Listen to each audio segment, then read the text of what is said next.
अभिजित आपल्या सोबत आहे.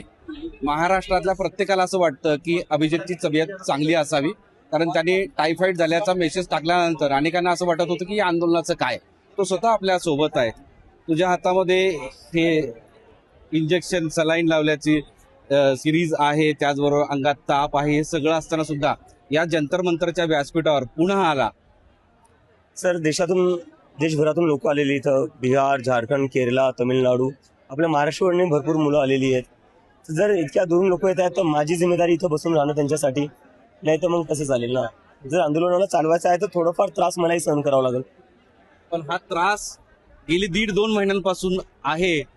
मी स्वतः बघतोय, कारण आई वडिलांकडे जातो, आई वडिलांना तेवढीच काळजी आहे.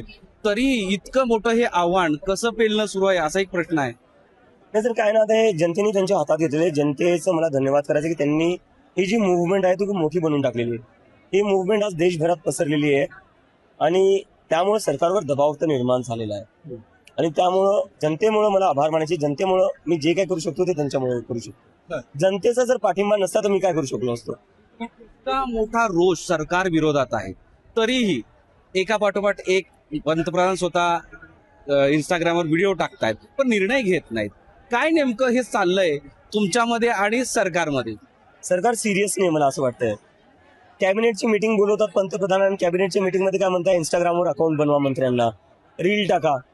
अरे जर तुम्हाला हेच करायचं तर मग प्रधानमंत्री कशाला बनले? तुम्ही इंस्टाग्राम इन्फ्लुएन्सर बनून जा ना.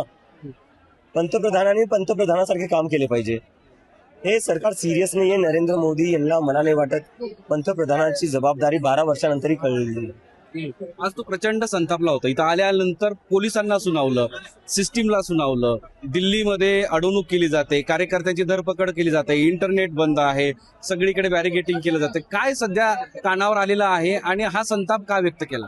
नाही, कारण की काय झालंय ना, 20 तारखेला ज्या प्रकारे दिल्ली पोलिसांनी मारहाण केली, खास करून ज्या मुलींना मारहाण केली, 12 वर्षाच्या मुलींचे डोके फोडले, मुलींचे कपडे फाडून मेल पोलीस ऑफिसर्सनी 15, 16 वर्षांच्या मुलींचे कपडे फाडून त्यांना मारले. 12 वर्षाच्या मुलीचे डोक्यात इथे लाठी घातलेली आहे. हे मी पाहिले, माझ्या डोळ्यासमोर पाहिलेले. आणि त्याच्यानंतरही यांचं म्हणणे भरलेले, एवढं रक्त वाहून यांचं म्हणणे भरलेले. हे अजून पण रोज रात्री मुलांना मारतायत, इथे येण्यापासून थांबवतायत. आणि तेवढंच नाही तर लोकांना डिटेनही करतायत. आणि फक्त तेच नाही, सगळे 18 मेट्रो स्टेशन बंद करून ठेवलेले. जंतर मंतरकडे येणारे कॅनॉट प्लेसवरचे सगळे दुकानं बंद करून ठेवलेले आहेत.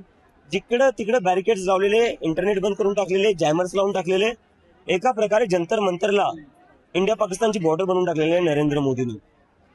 म्हणजे या देशाचा प्रधानमंत्रीचं फक्त एकच लक्ष आहे, सगळी दिल्ली ठप्प कशी करता येईल आणि लोकांना जंतर मंतरवर जाण्यापासून कसं थांबवता येईल याच्यावर लक्ष आहे. अरे एवढीच जर मेहनत तुम्ही जर पेपर लीक थांबवण्यासाठी घेतली असती तर आम्हाला इथं बसायची गरजच पडली नसती ना. पण काल बैठक झाली, आज आता थोड्याच वेळात बैठक होणार आहे. बैठकावर बैठक घेण्यासाठी तयारी दर्शवलेली आहे. पण निर्णय एक मात्र तुम्ही जे मागणी करता ते होत नाही. याच्या मागचं कारण काय? मग ते सरकारलाच विचारावं लागेल. धर्मेंद्र प्रधानमध्ये असं काय जे सगळा देश त्यांचा राजीनामा मागतो, पण नरेंद्र मोदी म्हणतात नाही मला तर आवडतो. ते पंतप्रधानांनी सांगावं. पण आम्ही क्लिअर आहे, धर्मेंद्र प्रधानचा राजीनामा घेतल्याशिवाय आम्ही इथून सरकणार नाही. एक शेवटचा प्रश्न विचारतो. एवढा मोठा क्राऊड, संताप आहे, तितकीच उत्सुकता आहे की आपल्याला आपण जिंकतोय म्हणून. पण अशा स्थितीमध्ये सरकारनं हे जर आंदोलन हातात घेतलं, यावर नियंत्रण मिळवण्याचा प्रयत्न केला तर काय होईल? शक्य नाहीये. जनतेचा मूड काय ते समजून घ्यावं लागले. इथे लोक म्हणतात जर धर्मेंद्र प्रधानचा राजीनामा नाही झाला तर आम्ही नरेंद्र मोदीचा राजीनामा घेऊ. शक्य नाही. खूप वर्ष तुम्ही लोकांना दडपशाही खाली ठेवले, खूप वर्षांपासून तुम्ही लोकांना घाबरून ठेवले. आता लोकांच्या आतली भीती संपलेली आहे. थँक्यू अभिजित. आणि काळजी घे, कारण मी स्वतः छत्रपती संभाजीनगरचा आहे, अभिजित स्वतः संभाजीनगरचा आहे आणि आई वडील सुद्धा काळजीत आहेत. आणि महाराष्ट्रातील लोकांना वाटतं की यांनी हाती घेतलं आंदोलन, हे पुढे गेलं पाहिजे. बघूयात की आता या आंदोलनाचा निर्णय पुढे काय होतो. माधव सावरगावे, साम टीव्ही, जंतर मंतर, नवी दिल्ली. साम टीव्ही मी नेहमी पाहतो. त्यावर दाखवलेल्या बातम्या रिलेट करतात.